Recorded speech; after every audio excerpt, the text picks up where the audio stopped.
Grosse affiche au stade du 20 août entre le CRB et l'ESS pour le compte de la mise à jour du calendrier de Ligue 1. Sorti en coupe devant le même adversaire, le Chabab tient à cœur de prendre sa revanche et par là même se rapprocher d'une place qualificative à une compétition internationale. Même si cela est loin de convaincre ses supporters qui réclament carrément des têtes. Pour le leader ententiste, privé aujourd'hui des services de son buteur Aoudia à cause de blessures, il est impératif aussi de relever la tête après sa dernière déconvenue en coupe et prendre le large au classement général. Avant le coup d'envoi de la partie, une minute de silence est observée à la mémoire de l'ancien président du Haut Conseil de l'État Ali Kafi, décédé lundi, et l'ancien joueur et entraîneur des Verts Abdelhamid Karmali, qui nous a quittés en début de semaine. Le match débute sur un rythme faible où il faut attendre la 10e minute pour voir la première véritable occasion en faveur des visiteurs. Ziti sur le côté droit centre pour Karawi, Ousril est là pour sauver sa cage. Une première tentative mais aussi un premier coup dur pour l'ESS, qui perd son milieu de terrain Karawi, obligé à quitter le terrain à cause d'une blessure à la cheville. Le Chabab réagit 6 minutes plus tard. Ammour lance en profondeur Rbih. Ce dernier tente de remettre sur Slimani. Le défenseur Benchadi intervient pour écarter le danger.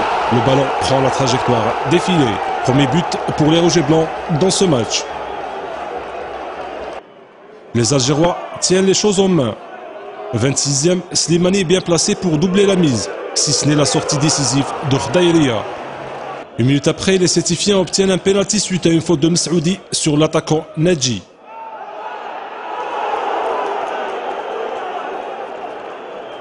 Oukbi réussit à le transformer, remettant ainsi les pendules à l'heure. Cette égalisation revigore la formation de l'ESS, qui va jouer avec plus d'audace en attaque. L'entente réclame un deuxième pénalty à la 32e, mais cette fois, l'arbitre ne bronche pas, infligeant un carton jaune à l'encontre du Sétifien pour simulation.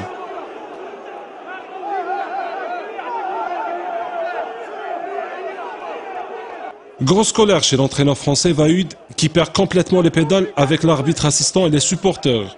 Un comportement irresponsable, indigne d'un éducateur qui fait provoquer des incidents au niveau des tribunes. L'arbitre n'a d'ailleurs pas hésité à l'expulser. Le jeu reprend après 6 minutes d'arrêt.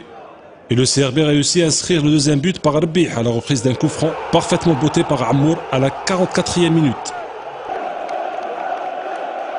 Plus de rythme et d'envie en seconde mi-temps de la part surtout des visiteurs qui sont à deux doigts d'égaliser à la 46e par Ziti.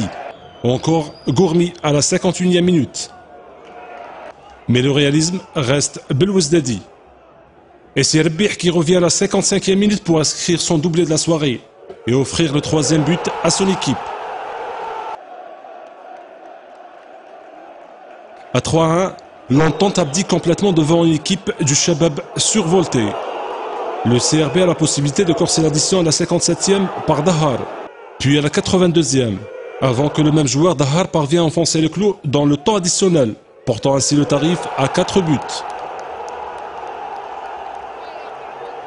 Belle victoire pour le CRB et surtout un bel hommage rendu à son entraîneur Fouad Bouali, après la perte de son père depuis quelques jours, mais qui a tenu tout de même à être présent sur le banc dans ce match.